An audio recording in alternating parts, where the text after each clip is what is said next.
बच्चे तो शौकीन है जी।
एक चीज समझेंगे,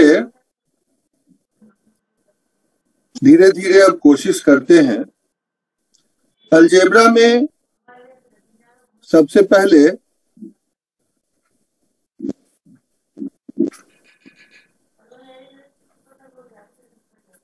अलजेब्रिक टर्म्स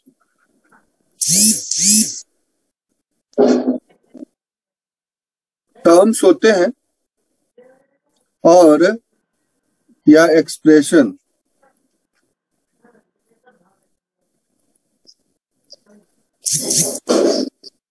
इसमें अगर इसको हम हिंदी में लिखें, बीजीय पद या बीजगणितीय पद, और इक्वेशन के लिए आ जाता है समीकरण, और सिंपल यानी सरल।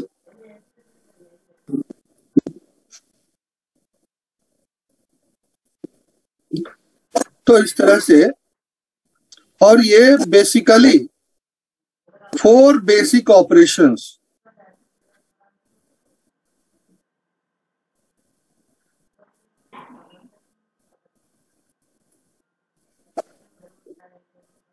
जिसमें है addition, subtraction, multiplication and division.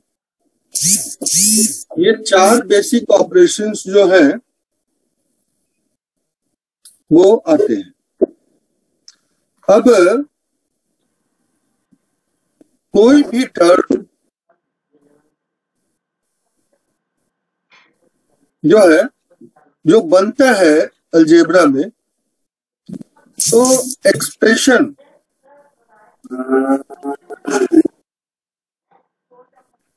का फॉर्म कब लेता है? जैसे हम लिखें कि किसी संख्या के 5 गुने से 4 अधिक, यानी इंग्लिश में अगर इसको हम करें 5 more than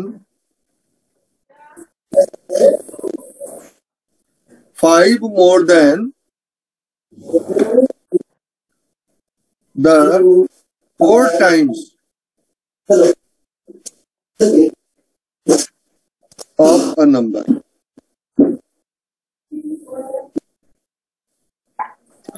तो अ नंबर अगर x मान लें, इसका 4 टाइम्स करें, 4x, 5 more than तो +5, यानी किसी संख्या के 4 गुने से 5 अधिक। तो ये टर्म जो है, इसे हम एक्सप्रेशन या बीजगणितीय पद बोलेंगे, या बीजीय पद बोल दीजिए। बीजीय से अभिप्राय है कि उसमें बीज लगा हुआ हो, यानी एक वेरिएबल्स आपके पास होंगे। इस प्रकार जो एग्जाम्पल और भी हो सकते हैं, अब यहां देखें जरा, हम 4x + 5 की विवेचना करें तो आप देखिएगा कि 5 अगर कांस्टेंट टर्म है तो उसके साथ x⁴ है और यहां x⁴ 1 है। इस एक्सप्रेशन का जो डिग्री हो गया, तो पावर देखें, एक टर्म में पावर 0 है, दूसरे टर्म में पावर 1 है, तो सबसे बड़ा पावर जो होता है वही इसका डिग्री होता है। और जिस एक्सप्रेशन की डिग्री 1 होती है उसको लीनियर एक्सप्रेशन भी कहा जाता है।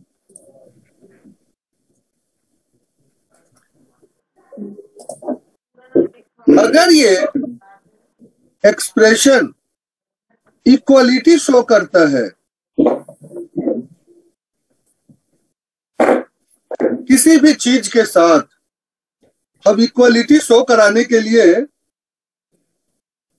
हम ऐसा कर सकते हैं कि जैसे 4x + 5 = 0 कर, तो जो ही इसको 0 किया तो ये इक्वेशन बन जाए। जब तक ये सिंपल है ये एक्सप्रेशन है। एक्सप्रेशन का मतलब अभिव्यक्ति, एक भाव की अभिव्यक्ति। जो आप देखेंगे कि यहां एक भाव भाषाई रूप में प्रकट किया गया है, उस भाव को व्यंजक के रूप में प्रस्तुत करना जो है एक्सप्रेशन है। और जब इसकी समानता किसी अन्य आइदर 0 और एनी अदर नंबर और एक्सप्रेशन के साथ कर दी जाती है तो ये इक्वेशन हो जाता है। अब चूंकि उसमें वेरिएबल लगा हुआ है तो अलजेब्रिक एक्सप्रेशन हो गया। ट्रिग्नोमेट्री के हो तो ट्रिग्नोमेट्रिक इक्वेशन हो गया, डेरिवेटिव यूज है तो डिफरेंशियल इक्वेशन हो गया। इस प्रकार से चीजें सामने आती हैं। अब अगर एक लीनियर इक्वेशन है, हम जब भी कोई 1 डिग्री वाली चीज या लीनियर अगर देखते हैं तो जितनी डिग्री उसके सॉल्यूशन भी उतने ही हैं। सॉल्यूशन कह दे या इसके जीरोज कह दे।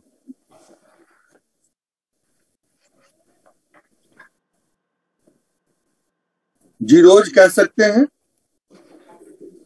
उतने जीरोज या उतने सॉल्यूशन हो सकते।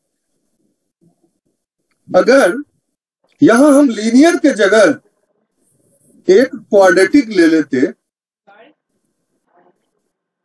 x² + 5x और +4 कर देते, तो यहां x⁴0, x⁴1 और x⁴2 इसकी डिग्री। अब इसे क्या बोलेंगे आप बताएं? ये क्या है, कोई बता सकता है क्या?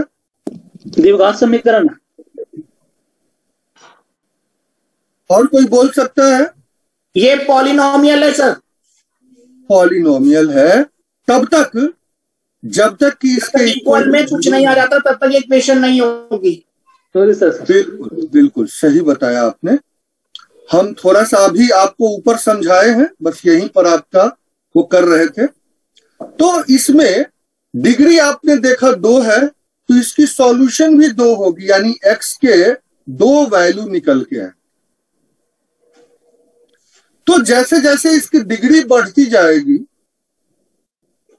उसके सॉल्यूशन या नंबर ऑफ जीरोज बढ़ते चले जाएंगे। रिलेशन तो सबके साथ है। सिंपल इक्वेशन को जो है इस पर काम जो है आचार्य ब्रह्मगुप्त ने भी किया है, श्रीधराचार्य ने भी इस पर बहुत अच्छा काम किया है।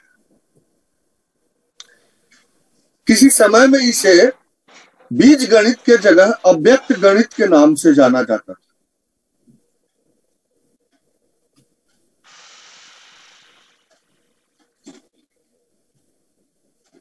अव्यक्त गणित। उसके बाद इसको पुट्टक के रूप में भी जाना जाने लगा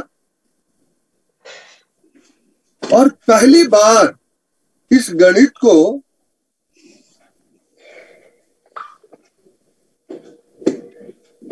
पृथोदर दास,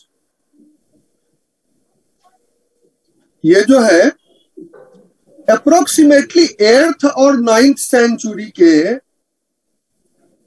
मैथमेटिशियन थे, पहली बार इसका नाम डाला बीज गणित। बाद में भास्कराचार्य ने भास्करीय बीज गणित की रचना की। आप में से जो लोग अपना नाम नहीं लिखे हैं ग्रुप में वो लिख देंगे। अब लगभग संख्या 13-14 के आसपास आ गई है अपनी। तो 8th-9th सेंचुरी में पृथोदर दास भारतीय गणितज्ञ थे, उन्होंने इसका नामकरण किया बीज गणित, पहली बार नाम। और उसके बाद भास्कराचार्य ने जो सिद्धांत शिरोमणि लिखी उसके एक अध्याय को भास्करीय बीज गणित के नाम से जानते हैं। एक तो अंक गणित है, वो लीलावती है, उसके बाद भास्करीय बीज गणित है, उसके बाद गोलाध्याय है। तो इस तरह से करके 4 भाग में पूरी सिद्धांत शिरोमणि डिवाइड है। आपको टेलीग्राम चैनल पर इसके पूरे मिल जाएंगे। कुछ ग्रंथ वहां पर हमने रखे हैं, तो वहां से आप देख सकते हैं। खैर, इसके हम अगर थोड़ा ज्यादा डिस्कशन में जाएंगे तो बहुत लंबी प्रक्रिया हो जाएगी, आज के 2 घंटे की क्लास इसी में खत्म हो जाएगी। तो हम थोड़ा ज्यादा डिस्कशन में नहीं जाते हैं, आ जाते हैं अपने टॉपिक पर। अब हम आपसे चर्चा करके ये क्लियर कर दिए हैं कि समीकरण और व्यंजक दोनों में क्या अंतर है। एक व्यंजक कब समीकरण हो जाता है। तो अब इस समीकरण में अलग अलग चीजें जो है आती है।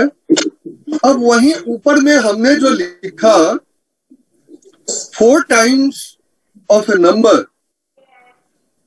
यानी 4x + 5 = 0, ये आपका। इसका मतलब ये होता है for what value of x the value of whole equation is 0। यदि x के किस मान के लिए इस पूरे समीकरण का मान 0 हो जाए, यही फाइंड आउट हमें करना है। अब यहां पर हम देखते हैं कि वैदिक गणित क्या करता है और वैदिक गणित का क्या जो है इसमें योगदान। सामान्य जो वैदिक गणित कहता है कि जो सूत्र प्रयोग होता है यहां,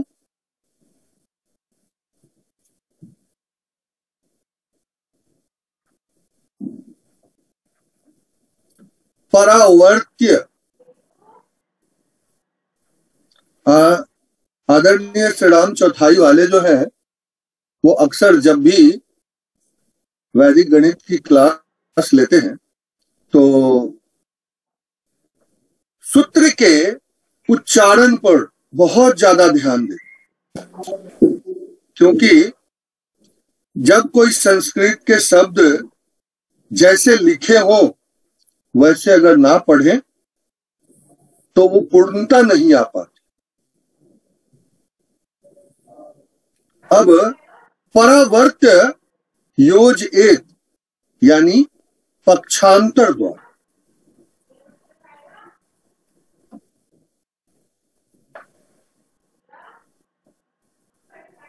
अगर इंग्लिश में इसकी मीनिंग को समझें,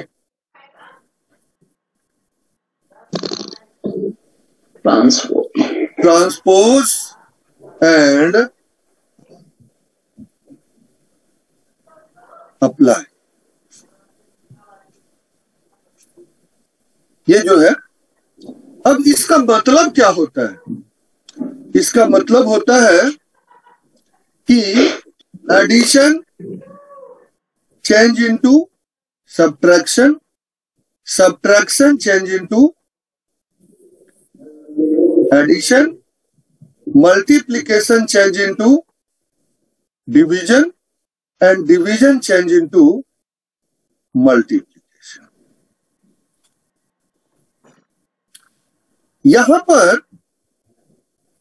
पक्षांतर कह के या परावर्त योजित कह के जो सूत्राधार है, सूत्र के निर्माता है, उन्होंने एडिशन सब्ट्रैक्शन तक ही सीमित नहीं रखा है। पूरा का पूरा हर जो सिंबल्स यूज किए जाते हैं उन सब को यूज कर लिया है। अब स्क्वायर अगर हो तो स्क्वायर रूट, क्यूब हो तो क्यूब रूट, यानी जो भी पक्षांतर में चीजें आती है उन सब को इसमें समाहित कर दिया है। सूत्र की विशेषता यही होती है कि यूनिवर्सल एप्लीकेबल होना चाहिए। हर अगर एक सिंबल पर काम कर रहा है तो वो हर सिंबल पर एप्लीकेबल हो, यही सबसे बड़ी विशेषता है। तो परावर्त सूत्र, परावर्त योजित के सूत्र से ये अभिप्राय है। और अभी इस सूत्र के प्रयोग से आप सिंपल इक्वेशन देख रहे हैं, और जब आप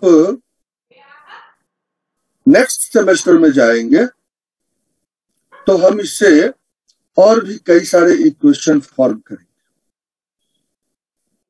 और कई सारी चीजों को सॉल्व करेंगे। तो इसको हम ले सकते हैं। अगर सामान्य परिस्थिति में एक प्रश्न लें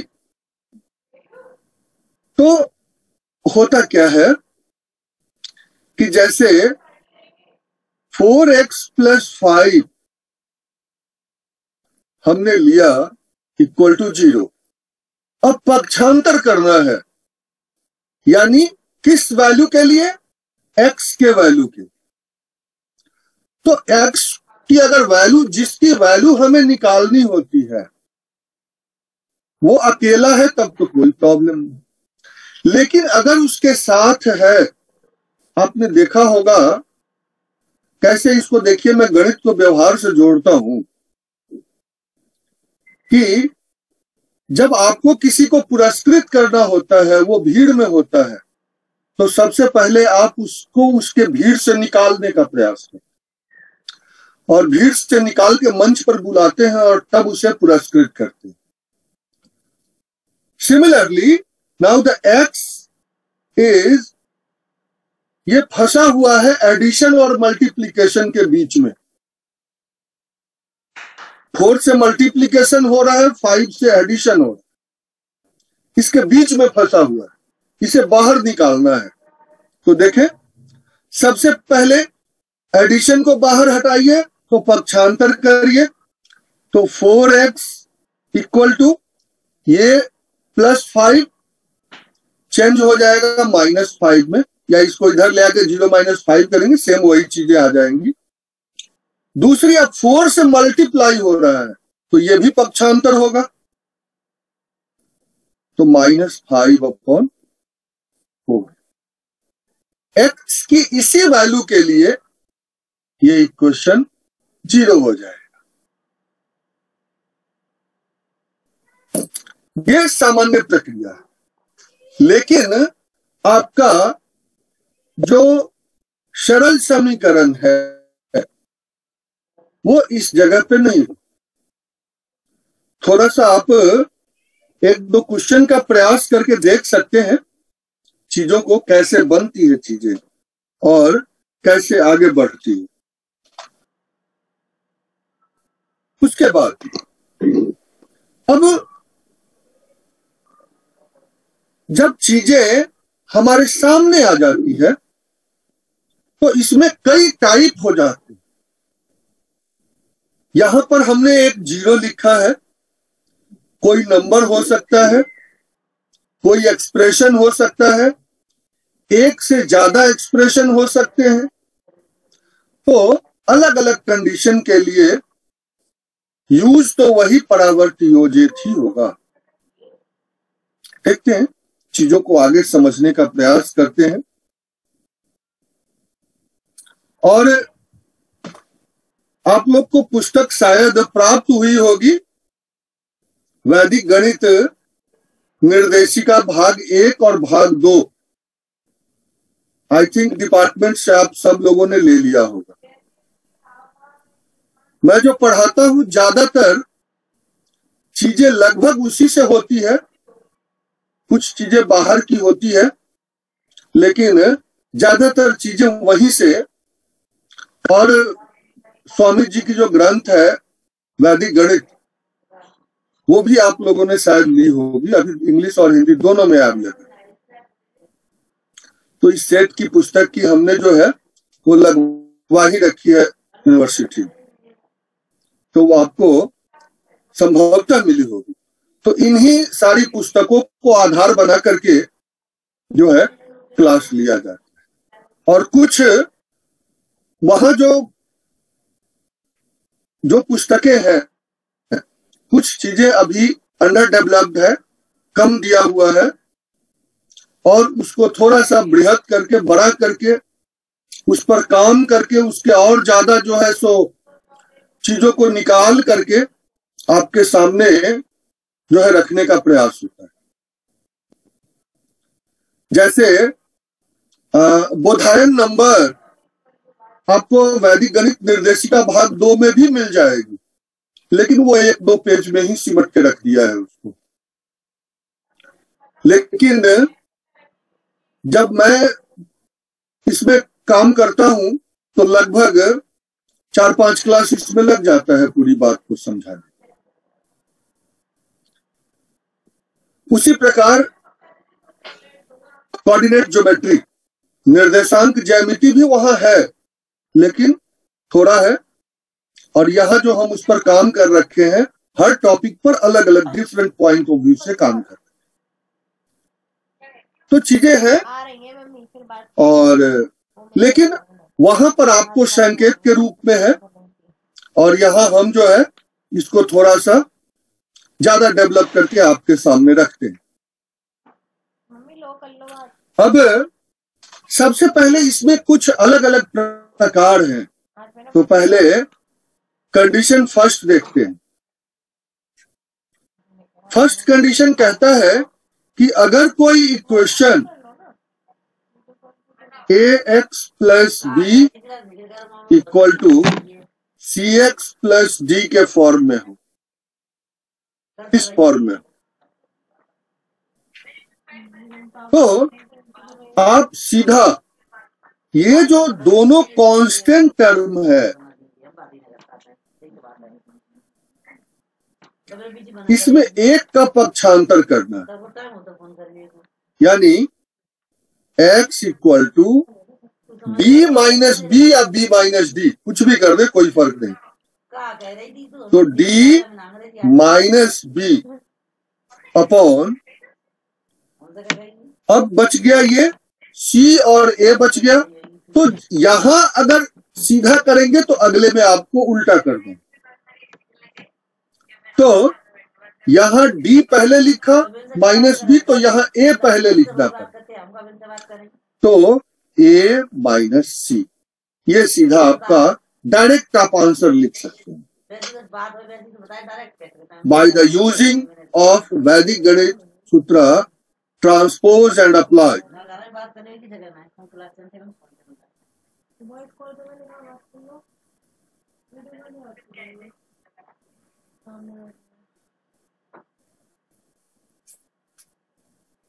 तो ये सीधा सा आपको ध्यान रखना है और ये आप कर सकते हैं।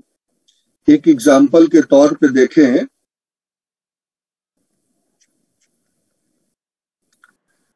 4x plus 3 equal to 2x plus 9। Solve करने में इसको कितना समय लगेगा मुझे पता नहीं, एक बार आप प्रयास करके देखेंगे। सीधा यहां से कर सकते हैं, 9 माइनस 3 क्या हो जाएगा 6, और 4 माइनस 2 2। Answer is 3। इस काम में ज्यादा से ज्यादा 5 सेकंड समय लगे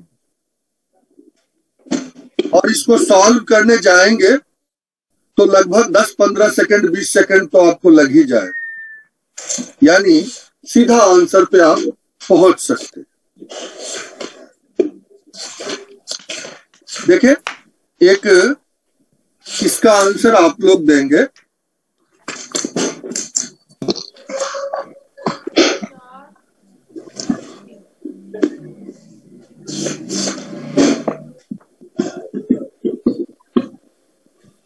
इस क्वेश्चन का आंसर आप लोग देंगे 25/5। हमें कैलकुलेशन नहीं बताया, फाइनल आंसर सिर्फ बताया 25/5। 5 इक्वल टू 5। हाँ, बिल्कुल बिल्कुल बिल्कुल। अब ये चीजें हो गई, इस पर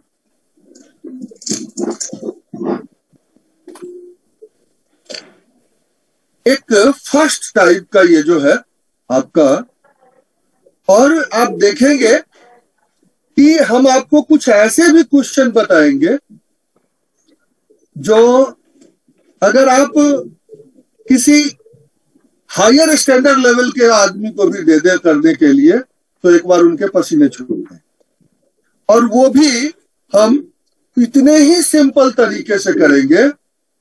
अभी हमने शुरू किया है, धीरे धीरे देखिए और क्या क्या चीजें निकल के आती है।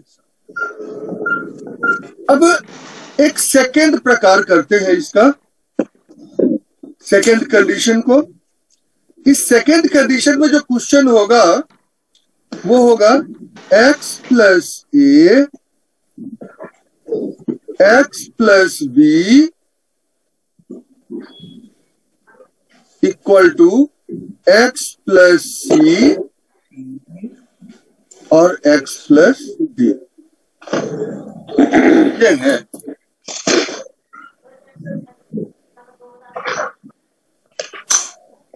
अब यहां पर पक्षांतर कैसे हो, देखें जरा। सबसे पहले हमें x की क्या वैल्यू होनी है वो लिखना है। तो देखें, सबसे पहले इसको देखें, ये है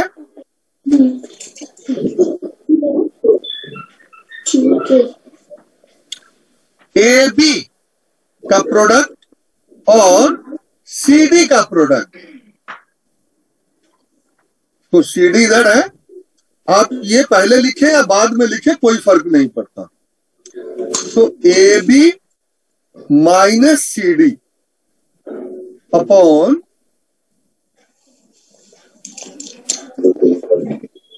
C प्लस D।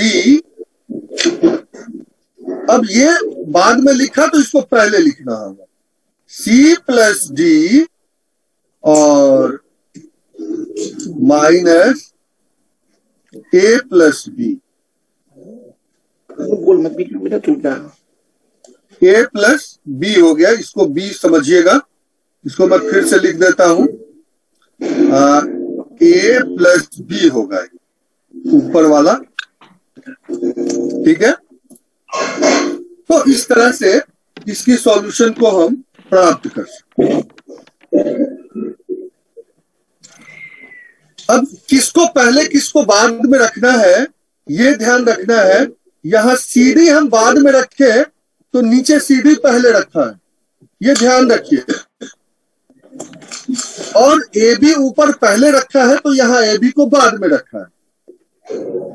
बस इसी चीज का ध्यान हमें यहां पर रखना है। एक एग्जांपल करते हैं।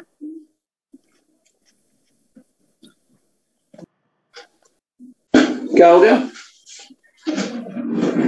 हाँ? दूध गया? अब क्या होगा? क्या था ये? तो बहुत देर का रखा, कम से कम 2-2.5 घंटे का रखा है।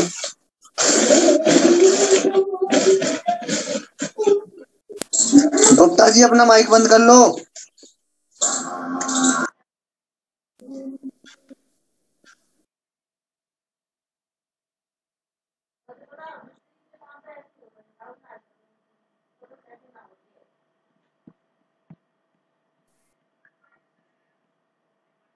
हाँ, अब हम इक्वेशन की तरफ आ रहे थे और बीच में जो है ये कट गया था। ठीक है, एक प्रश्न लेते हैं। x plus 1। सर यदि इसमें माइनस साइन बाहर ले ले तो ऑर्डर का हमें ध्यान ही रखना पड़ेगा इसमें।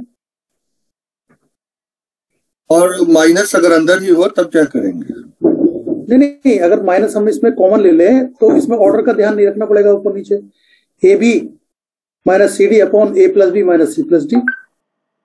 आप देख ले प्रयास करके, अगर होता है तो अच्छी बात है।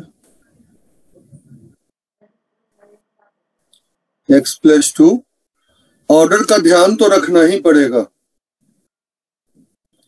एक से माइनस हटाएंगे दूसरी जगह माइनस चला जाएगा।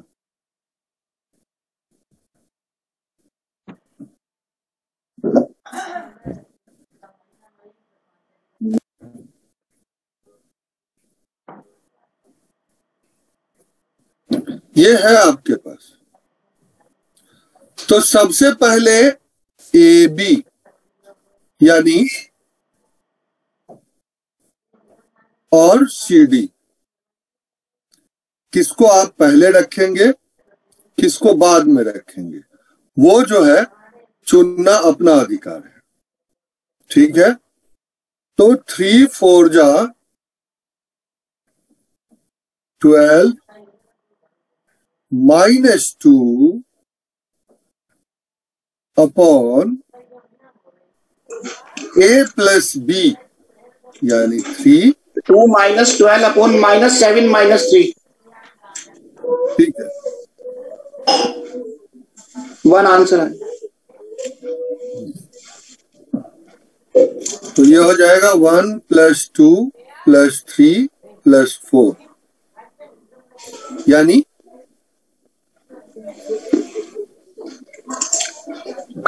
ये हो गया। वो आप देख सकते हैं। सर फॉर्मूला जो आपने लिखा है sir AB minus CD upon C plus D minus A plus B लिखा है ना सर फॉर्मूला। तो 3 और 4 माइनस में है ना तो प्लस हो जाएंगे।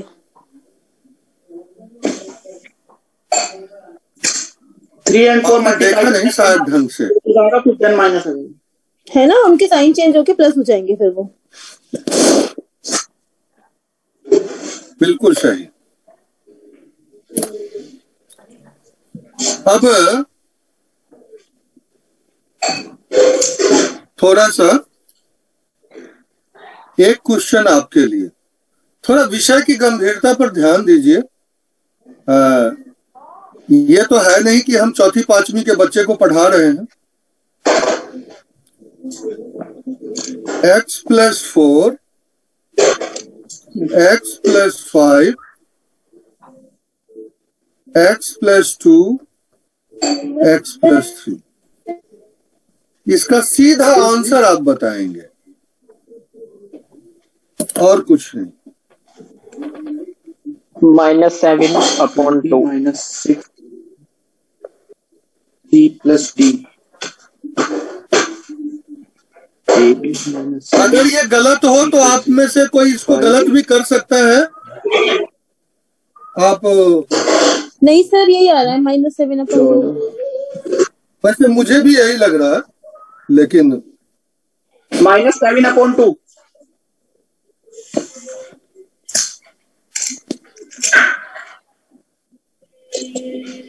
ठीक है। अब थोड़ा सा और आगे बढ़ते हैं और थर्ड कंडीशन को देखते हैं।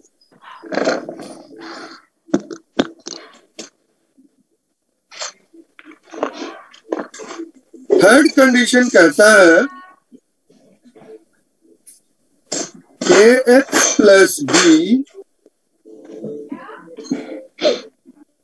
cx + d =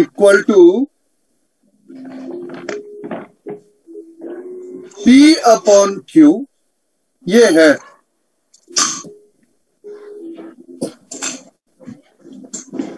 तो हम क्या करेंगे? अब हमें यहां ध्यान रखना है इसके साथ, P की इन दोनों के साथ और Q की इन दोनों के साथ। तो x = हो जाएगा यहां पर dp - bq upon aq c। अब क्या ध्यान रखना है, ऊपर में हम dp पहले कांस्टेंट टर्म के साथ मल्टीप्लिकेशन रख रहे हैं स्टार्टिंग में। तो यहां स्टार्टिंग में वेरिएबल के कोफिशिएंट का ऊपर रखेंगे। बस यही ध्यान हमें रखना है। बाकी सूत्र जो प्रयोग हो रहा है सर प्लीज रिपीट अगेन, जो ध्यान रखना था सर प्लीज। ओके, यहां ध्यान क्या रखना है वो देखें। सबसे पहले यहां पर क्या है वो देखिए, डीपी है कांस्टेंट टर्म का p के साथ। तो फिर दूसरा कांस्टेंट टर्म का q के साथ बाद में रखा। तो जो बाद में अब यहां देखें तो q का वेरिएबल का कोफिशिएंट जो है उसको पहले रखा नीचे में। पहले नीचे वाले को शुरू में रखा कांस्टेंट में, और कोफिशिएंट में x के कोफिशिएंट में ऊपर वाले को पहले रखा। अगर ऊपर वाला आप चेंज करते हैं तो नीचे वाले को भी आपको चेंज करना होगा। अगर BQ पहले रखते हैं, यहां ध्यान दें, अगर BQ पहले रखते हैं कोई फर्क नहीं पड़ेगा, यहां पर आपको ये पहले कर देना। तो ये अकॉर्डिंग टू जो जैसे करना चाहता है, किसको पहले किसको बाद में रखना चाहता है। ये वैदिक गणित की सबसे बड़ी खासियत क्या है कि आप बाएं से करो या दाएं से करो, ये झंझट ही खत्म कर देता है। तो यानी आपके ओवरऑल डेवलपमेंट के लिए ये प्रोसेस करता है। बाकी इसकी डिस्क्रिप्शन टोटल क्या होगी ये सब हम सब कर सकते हैं, तो इसलिए इतना डिटेल में हम इसमें जाते नहीं हैं। अब एक एग्जांपल आप देख सकते हैं, और ये सब आपको आते हैं, आपने कर रखे हैं, लेकिन ट्रेडिशनल मेथड से कर रखे हैं। 2x plus 3 upon 3x plus 4 equal to 1/। अब ये p है और ये q है।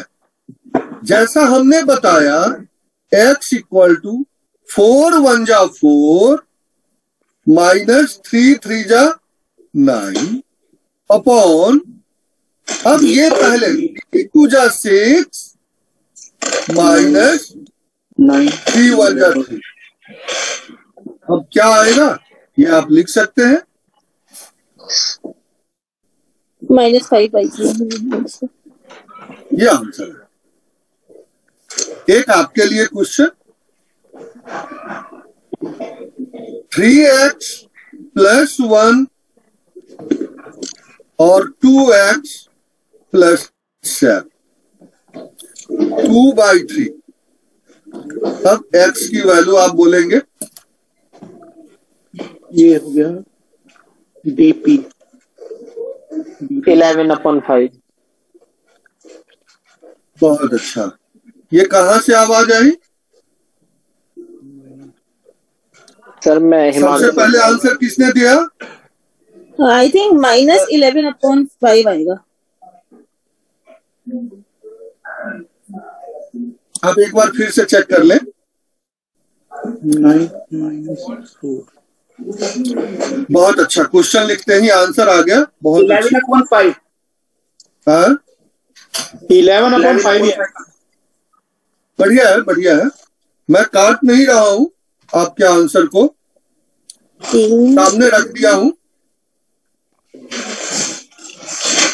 सॉरी 11/5 ठीक है।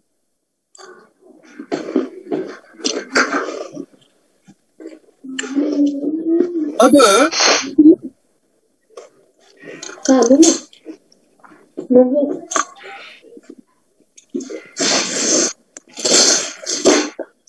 ये हो गया आपका थर्ड कंडीशन। थर्ड कंडीशन के बाद हम चलते हैं कंडीशन नंबर 4 पर। कंडीशन नंबर 4 कहता है कि m upon x plus a और plus n upon x plus b equal to 0। तो x की क्या वैल्यू? अब यहां क्या ध्यान देना है, पक्षांतर तो हो ही रहा है, इसमें तो कोई शक नहीं है, लेकिन अब यहां देखें ये दोनों टर्म 0 से पहले है, तो इसके लिए क्रॉस होगा MB, वो भी माइनस, और NA ऐसे, और ऊपर का सीधा addition.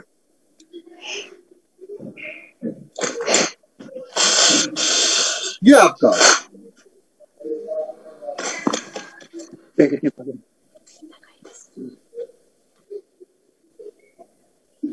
-MB -NA M plus N, सीधा सीधा।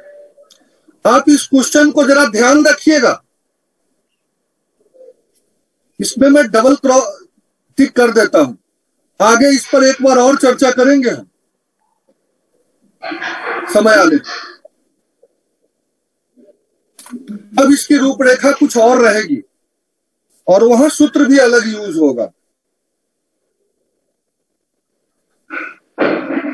अब एक एग्जांपल देखें इस पर। 1 upon x plus 2 plus 2 upon x plus 3 equal to 0। तो x इक्वल टू हमने क्या देखा, MB 3 1 जा 3 और 2 2 जा 4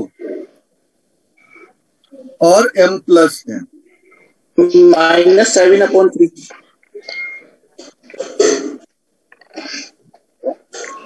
इसलिए अब एक क्वेश्चन आपके,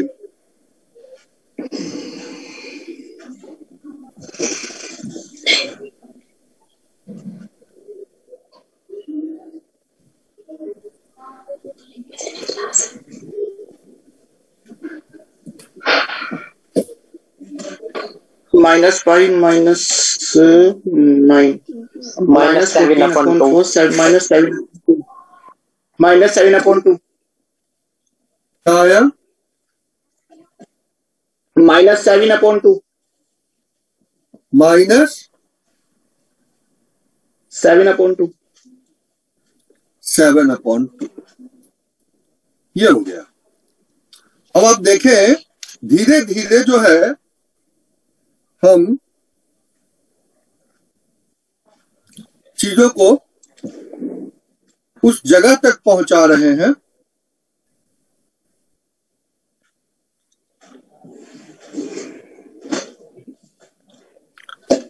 चार कंडीशन यहां हमने देखा। अब थोड़ा सा और आगे बढ़ते हैं और चीजों को चर्चा करें।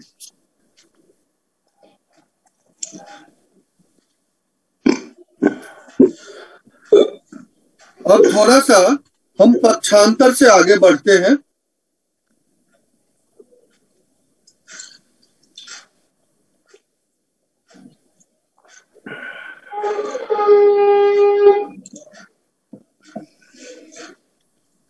इसमें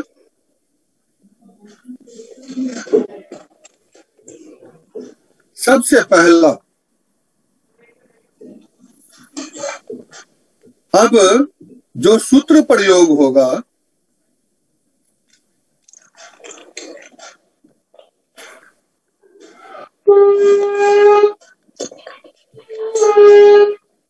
शून्य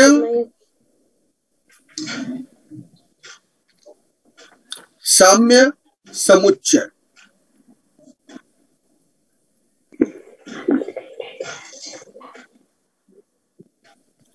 शून्य साम्य समुच्चय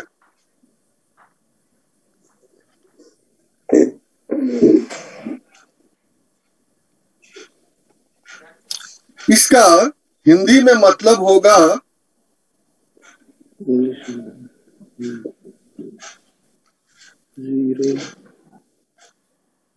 समुच्चय समान होने पर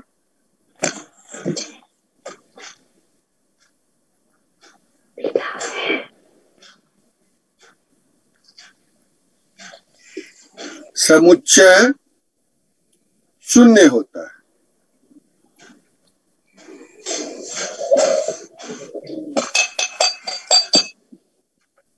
बहुत गहरा एप्लीकेशन है।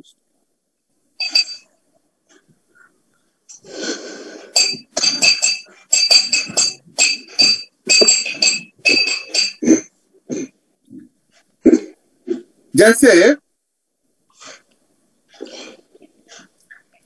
एक एग्जाम्पल यहां पर देखें।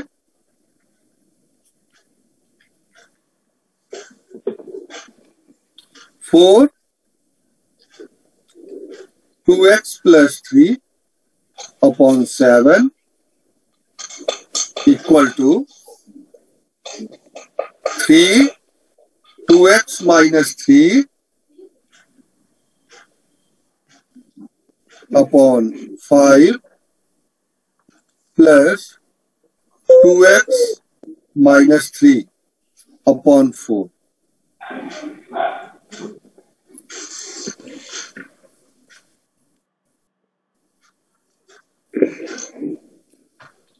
अब सॉरी, यहां पर भी माइनस ही है, आई एम वेरी सॉरी, यहां भी माइनस। अब एक चीज समझें कि इसमें जो ये वाला पोर्शन है वो अगर लेफ्ट पार्ट मान ले और ये वाला पोर्शन है वो राइट पार्ट मान ले, तो देखें इसमें 4 times 2x plus 3 2x minus 3 है और यहां 3 टाइम्स और 1 टाइम्स 4 टाइम्स 2x माइनस 3 है। कोई प्रॉब्लम है आपको समझने में? No sir. दोनों तरफ को आप चेक करें। अब मुझे पता है कि एक आवाज और आएगी कि सर तो एक सूत्र इसमें और लगा दो, वो मैं अब लगा देता हूं। तो इस चीज का निर्णय करने के लिए आप विलोकनम सूत्र का प्रयोग कर सकते हैं। जैसा कि मैंने बताया विलोकनम हर जगह यूज होता है।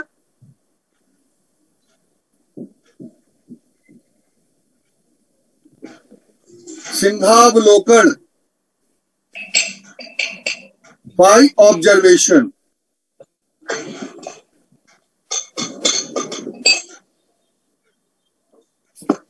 बाय ऑब्जर्वेशन, सिंहावलोकन या ध्यान से देख कर परीक्षण करके जो निष्कर्ष आएगा उसके आधार पर आप कर सकते हैं। तो क्या कहता है सूत्र? सूत्र कहता है कि समुच्चय समान होने पर, अब देखें 2x माइनस 3 यहां 4 टाइम्स है, यहां भी 3 टाइम्स प्लस 1 टाइम्स 4 टाइम्स हो गया ऑन द न्यूमरेटर, यानी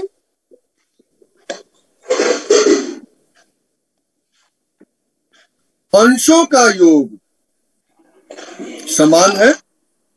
तो क्या है 2x माइनस 3 है तो 0 हो जाए, यही क्या है। अब आप इसको जनरल मेथड से सॉल्व करने की कोशिश करें। आई थिंक 1.5 से 2 मिनट आपको समय लगेगा, एक बार प्रयास कर सकते हैं।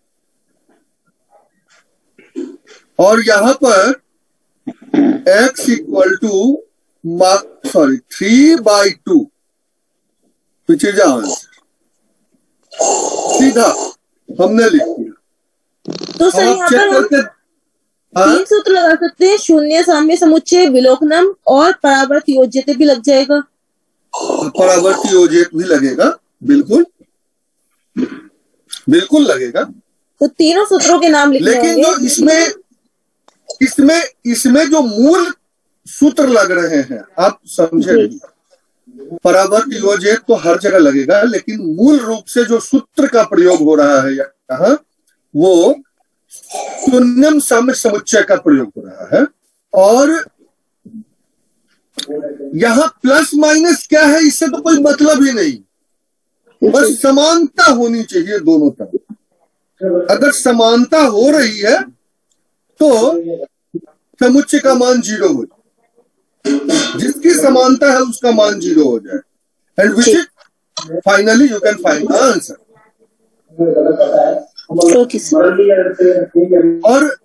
और विशेष जानकारी के लिए आप परावर्त योज्यते भी लिख दे तो गलत नहीं, ऐसा नहीं है कि वो गलत कोई काट देगा, जबकि आपकी जानकारी और पक्की होगी। इससे टीचर को लगेगा कि आपको पक्की जानकारी है। ओके सर, कोई प्रॉब्लम नहीं है, आप ये कर सकते हैं। अब देखें कि कुछ और बातों को देखते हैं। जैसे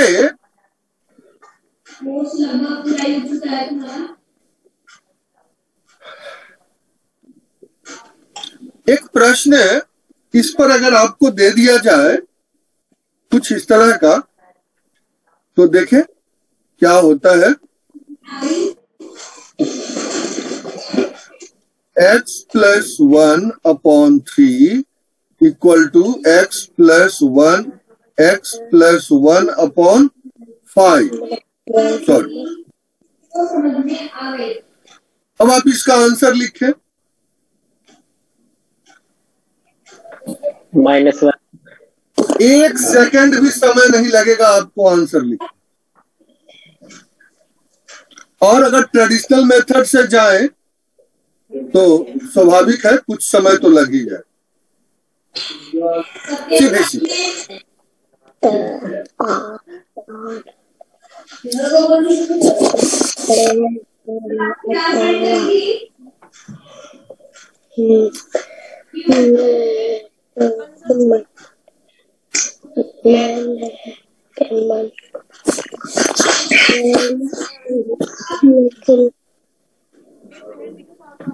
अब जरा हम थोड़ा सा शून्यम साम्य समुच्चय का एक और अर्थ देखते हैं। जरा इसको समझे। एक अलग अर्थ में न्यू मीनिंग,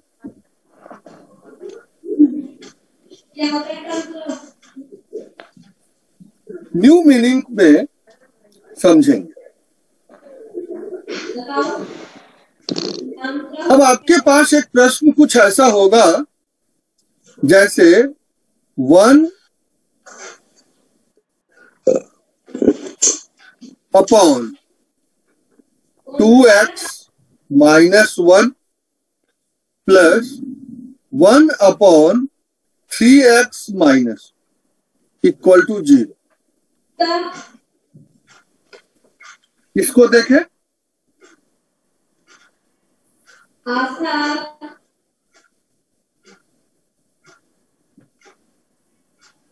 अब यहां पर देखें कि जो न्यूमरेटर है ये दोनों में बराबर है।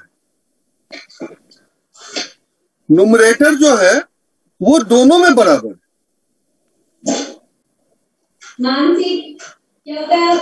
और अगर न्यूमरेटर दोनों का समान हो, ऐसे केस में sum of the denominator equal to 0 हो जाए।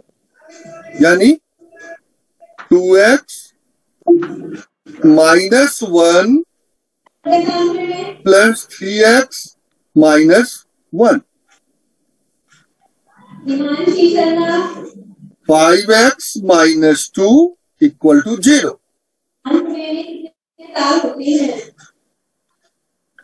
तो x इक्वल टू 2/5 ये आंसर।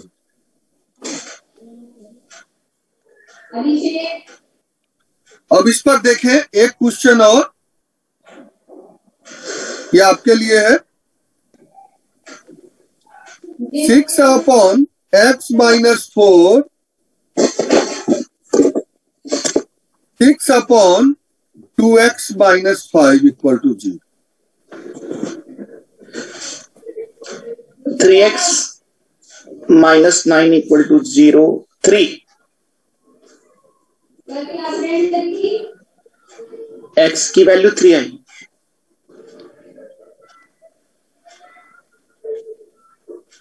तो x की वैल्यू आ गई आपकी 3। जनरल मेथड से आप करके देखें, समय लगे थोड़ा सा।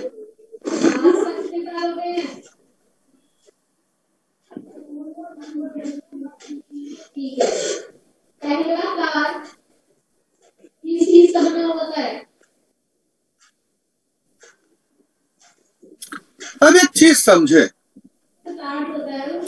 एक दूसरे अर्थ में इसको अब दिखाते हैं।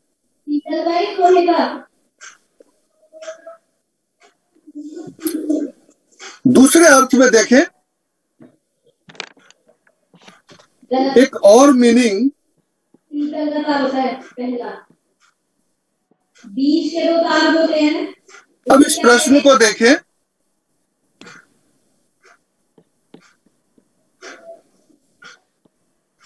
उन्हें कहते हैं जोड़ी के तार। Saurabh Gupta, please mute your mic. Sorry, लोहे के। जिनके यहां से शोर आ रही है कृपया वो माइक बंद कर लें ताकि औरों को डिस्टर्ब ना हो।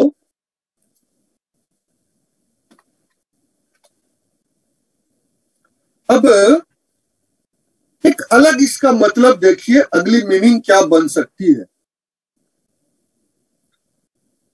2x + 9 upon 2x + 7 equal to 2x + 7 upon 2x + 9। ये एक प्रश्न,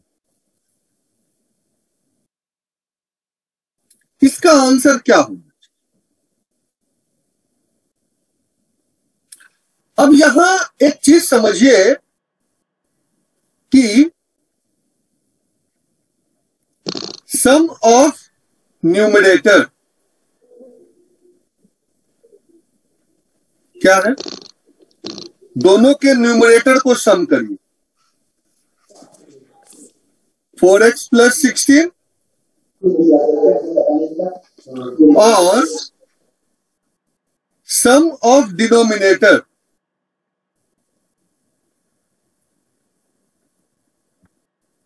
अंशों का योग। मैं हिंदी भाषी के लिए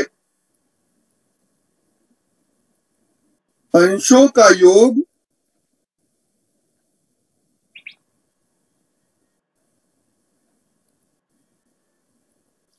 और हरों का योग।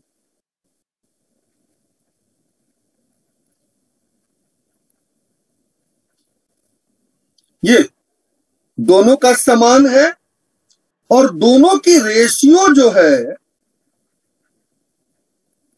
1:1। तो ये जो समान है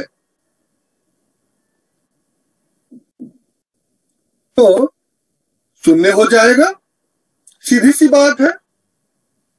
अब आप जनरल मेथड से ये करके देखेंगे तो ये सिंपल इक्वेशन के जगह ये क्वाड्रेटिक इक्वेशन पकड़ लेगा और आपको बहुत परेशान करेगा। और ऐसे अगर करना है तो 4x + 16 = 0, x = -2। ये आपके साथ कोई प्रॉब्लम इसको समझने में? अगर कोई प्रश्न है तो आप पूछ सकते हैं। इसको समझने में कोई परेशानी है? No sir. अब इस पर एक दूसरा क्वेश्चन ध्यान दें, आपके लिए एक 2x + 3 upon 2x + 5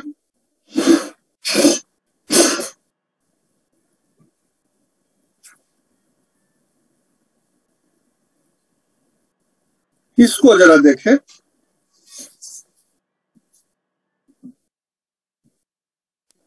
minus x = -2।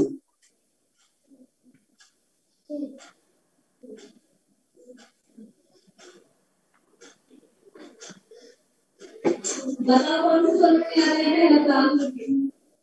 मंत्र मध्यम या मंत्र पंचम।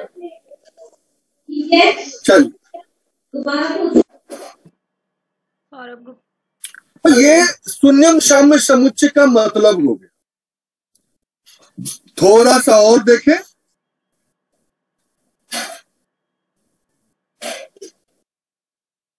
एक एग्जाम्पल को और देखते हैं।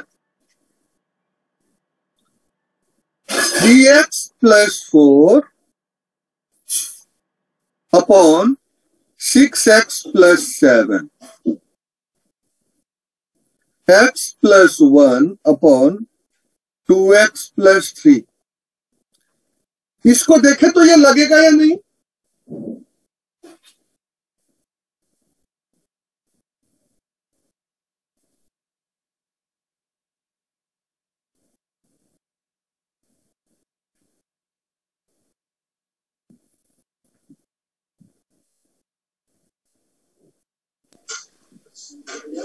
Yes sir. कैसे? सर ऊपर का जो योग है सर वो 4x + 5 है, और नीचे का योग जो है वो 8x + 10 है, तो नीचे से 2 एलसीएम आ जाएगा सर, 2 कॉमन आ जाएगा। अब यहां पर अब देखें, जब सम ऑफ न्यूमरेटर करते हैं 4x + 5 और नीचे 8x + 10, यहां कॉमन ले तो हो जाएगा 1 4x + 5 और 2 4x + 5। रेशियो में आ गया 1:2। आइदर इट इज इक्वल और इन द सेम रेस। किसी रेशियो में हो 1:2 आ जाए या 1:3 आ जाए, ऐसा कुछ, तो भी जो है आपका आंसर में कोई परिवर्तन नहीं। 4x + 5 = 0, x = -5/4। या कोई प्रॉब्लम है? सर बुक में भी ना यही बताया हुआ है कि रेशो 1:1 और 1:2, इसके अलावा और भी कोई रेशो होगी तो चलेगा? आप प्रयास करके एक बार देख सकते हैं, दूसरे रेशियो पर भी एक बार प्रयास कर सकते हैं, कोई दिक्कत नहीं है, इसमें कोई प्रॉब्लम। अब एक प्रश्न आपके लिए।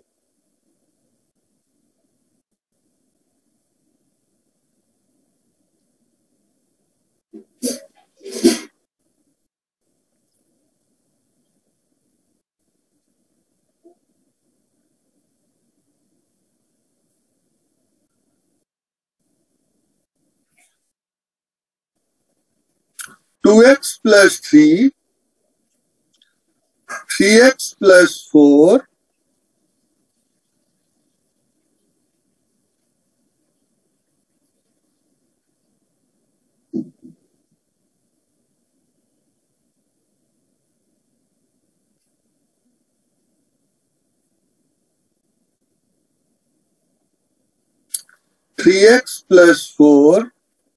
और 2x + 3।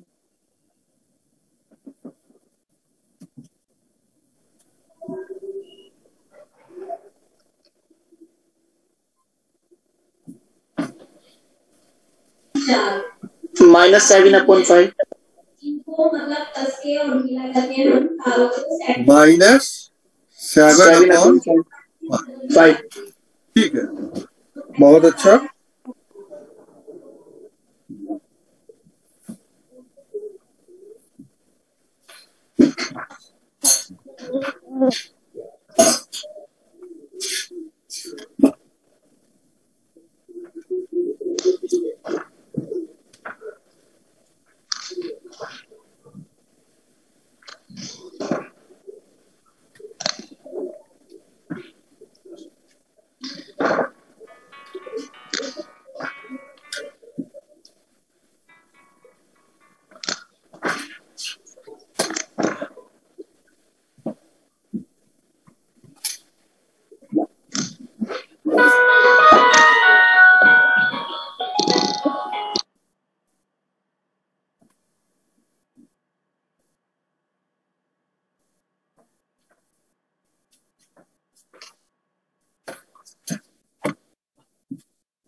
अब 1 मिनट से कम समय है, उसके बाद जब मिलते हैं तो नेक्स्ट क्वेश्चन में रखूंगा।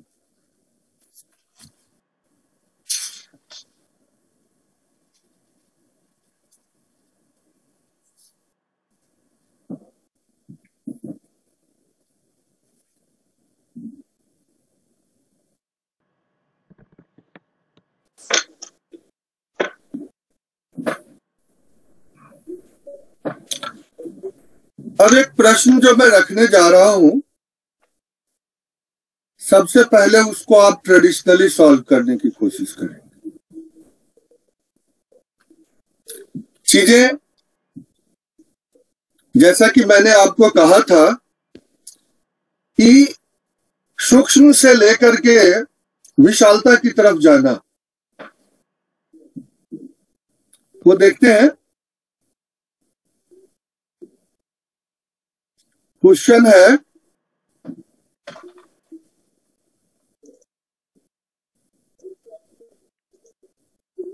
x minus 3,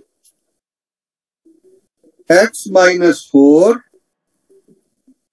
x minus 4, x minus 5,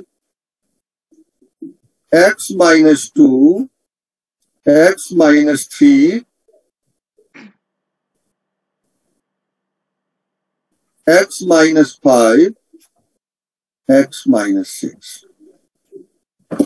ये आपके पास प्रश्न है। अब आप पहले इसका ट्रेडिशनली आंसर निकालने की कोशिश करें।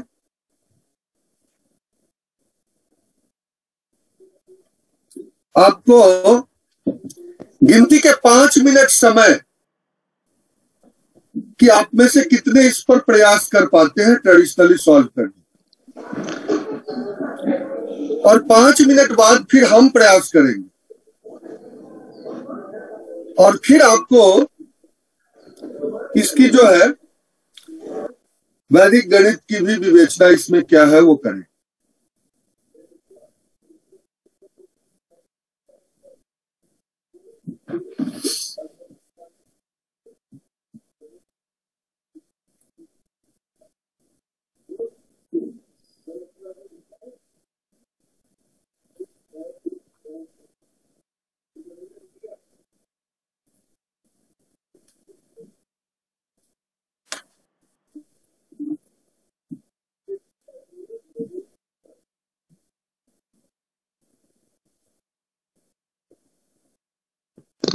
Sir x equal to 9/2। Traditionally solve किया क्या? नहीं सर, इसी मेथड से करा सर। नीचे का जो डिनोमिनेटर है उनका इक्वल रखा है। मैंने ट्रेडिशनली सॉल्व करने के लिए बोला है। Sorry sir.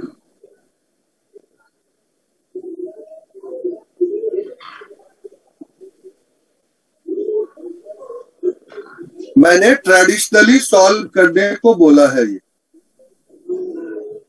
उसमें तो सर टाइम लगेगा काफी।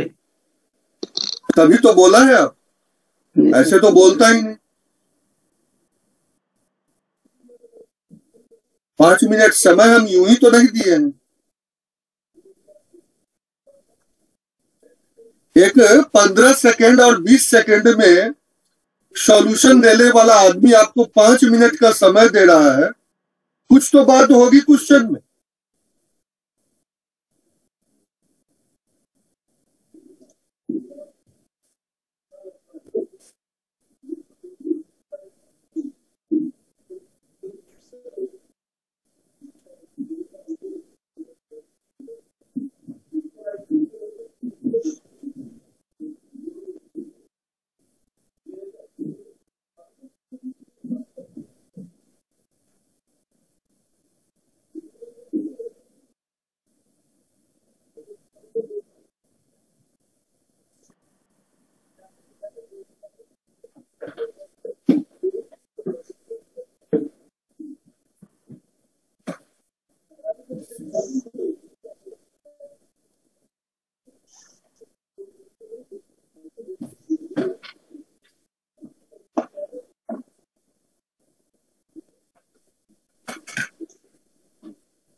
कुछ तो होगा।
आप में से किसी का हुआ क्या?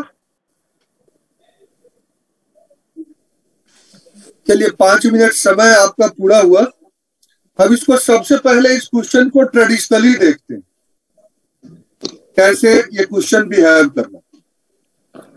देखें, x -3 है तो हम x -4 + 1 ऊपर लिख सकते हैं और x -4।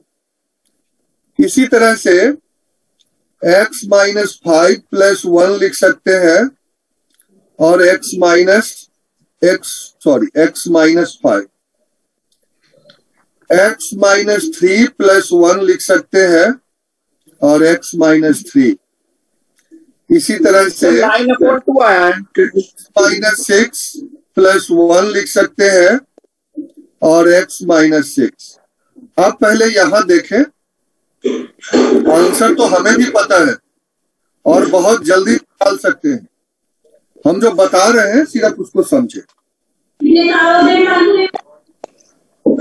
अब देखें यहाँ, ये अगर करेंगे हम, सेपरेट करें तो x -4 / x -4 + 1 / x -4 और x -5 / x -5 1 / x -5, x -3 / x -3 plus 1 / x -3, x -6 / x -6 1 / x -6। अब ये 1 हो जाएगा तो आपका आ जाएगा 1 + 1 / x -4। जिनका खुला हुआ है माइक को बंद कर लें, कार का खोल के ना रखें, डिस्टर्ब हो रहा है।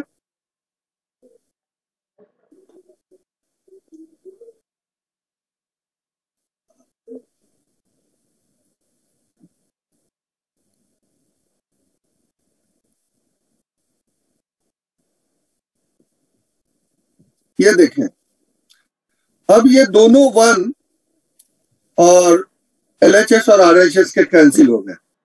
आपके पास जो टर्म रिड्यूस होकर के आए 1 upon x minus 4 plus 1 upon x minus 5, 1 upon x minus 3 plus 1 upon x minus 6। ये आपके पास है। हम यहां ट्रेडिशनल मेथड की बातें कर रहे हैं। अब इसको सॉल्व करें तो नीचे वाला आपका हो जाएगा, ऊपर वाला हो जाएगा x minus 5 plus x minus 4 और सॉरी यहां पर कुछ वो ओके, थोड़ा इसको रीशेड्यूल करते हैं तब आगे बात।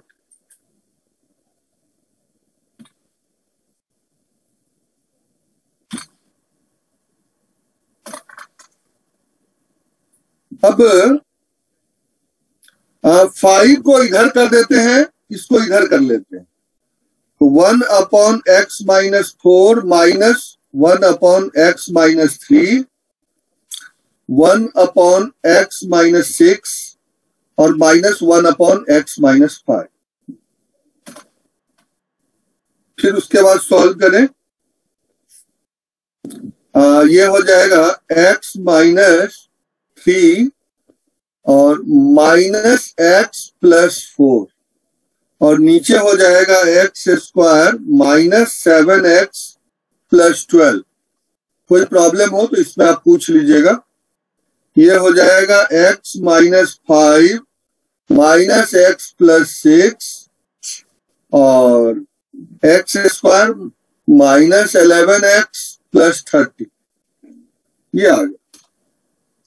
उसके बाद नेक्स्ट इसको करें तो ये हो जाएगा 1 upon x square minus 7x plus 12 और 1 upon x square minus 11x plus 30।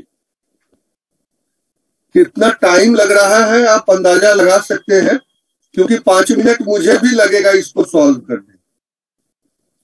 अब इससे ये कैंसिल आउट हो गया, हम नीचे ही कर लेते हैं और यह आपका हो गया 11x minus 7x equal to 30 minus 12। ये आपका दे देगा 4x इक्वल टू 18। तो x इक्वल टू आपका आ गया 9/2, जो कि आंसर अपने एक बच्चे ने बताया। ये ट्रेडिशनली हमें भी 5 मिनट समय लगे हैं सॉल्व करने में पूरी प्रक्रिया। और कितना जो ये है ट्रेडिशनल सॉल्यूशन इसकी।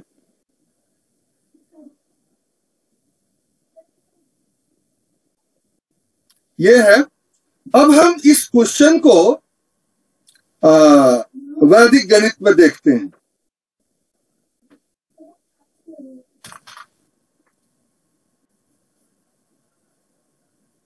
x minus 3 upon x minus 4 plus x minus 4 upon x minus 5 equal to x minus 2 upon x minus 3 x minus 5 upon x minus 6। ये आपका है। अब इसको देखें, सम ऑफ न्यूमरेटर क्या है?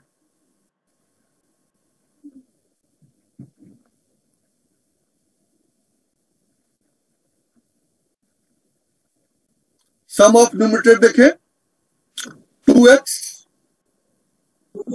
Minus 7 equal to 2x minus 7। Sum of denominator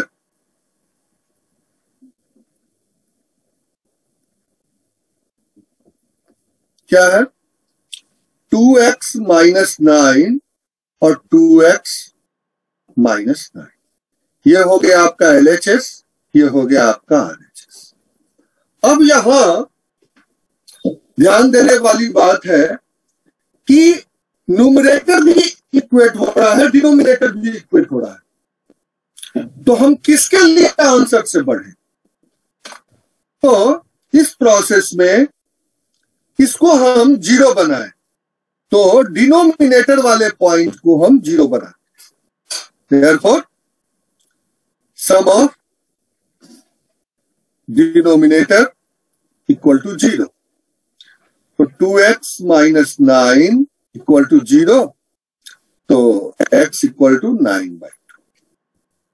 I think ये find out करने में बच्चे को लगा था 10 से 15 सेकेंड, क्योंकि ऊपर वॉच किया, नीचे वॉच किया और सीधा आंसर लिखा। ये जो सर इसका जो आंसर है वो सम ऑफ डिनोमिनेटर पर ही डिपेंड करेगा। बिल्कुल बिल्कुल बिल्कुल बिल्कुल सम ऑफ द डिनोमिनेटर पर डिपेंड करे। अब सर ये डिनोमिनेटर पर ही क्यों लिया? डिनोमिनेटर पर ही डिपेंड करेगा, इसीलिए मैं पहले आपको ट्रेडिशनल मेथड समझा दिया, ताकि सॉल्यूशन में कभी भी जब इस तरह के केसेस आते हैं, न्यूमरेटर और डिनोमिनेटर दोनों के सम अगर इक्वल होते हैं, तो डिनोमिनेटर को ही इक्वेट शून्यम सम समुच्चय। Okay sir. अब एक प्रश्न आप लोग के लिए और, इसमें ये तो मैंने कर दिया है।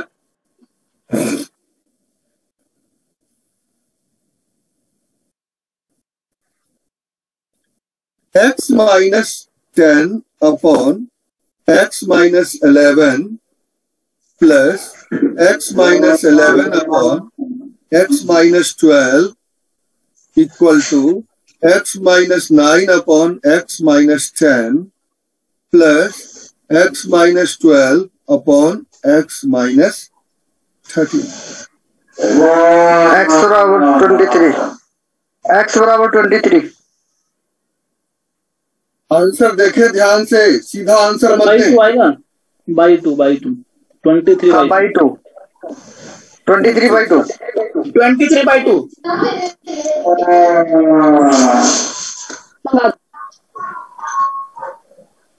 पढ़ लिया, यानी 5 से 7 मिनट। वेल प्रैक्टिस्ड आदमी को 5 मिनट समय कम से कम लगते हैं इस प्रश्न को सॉल्व करने में, और ये आपके पास 5 से 10 सेकंड के अंदर ये आपके सॉल्व हो जाए। हालांकि तो ये जो है सिंपल इक्वेशन कहां तक ट्रेवल करता है? गुरुजी, हाँ, ये जब x बराबर 23 दोनों साइड में हो रहा है, यदि यहाँ 14 हो जाए या 10 हो जाए, तो यदि ये 23 डिनोमिनेटर में नहीं हो रहा तो अप्लाई नहीं होगा ये। यहाँ कह क्या रहा है आप इसको समझे नहीं। सर मैं ये कहना चाह रहा हूँ, ये सम ऑफ न्यूमरेटर दोनों साइड में, नहीं वो तो ठीक है सर, मैं डिनोमिनेटर की बात कर रहा हूँ। हाँ, यदि दोनों ये सेम नहीं होते तो अलग ही अलग ये कंडीशन अप्लाई नहीं होगी ना। बिल्कुल बिल्कुल, हाँ भाई ये कंडीशनल है, ये कंडीशनल है चीजें। सर इसमें भी ये शून्य साम्य समुच्चय ही बोलेंगे इसको भी? बिल्कुल, यहाँ भी शून्य साम्य समुच्चय के कई अर्थ आपको मैंने बताए और कई तरह के एग्जाम्पल दिए हैं शून्य साम्य समुच्चय। जी जी, तो ये सारी चीजें जो है आपके सामने है। अब आज लगभग इक्वेशन की टॉपिक अब खत्म हो चुकी है, सिंपल इक्वेशन। मम्मी थोड़ी देर वो बंद कर लो, मुझे तो आज कोई नया टॉपिक तो शुरू करेंगे नहीं, फिर अगले दिन जो है सो आपको नया टॉपिक शुरू करेंगे, ठीक है? थोड़ी देर बंद कर लो। रश्मि, Yes, sir.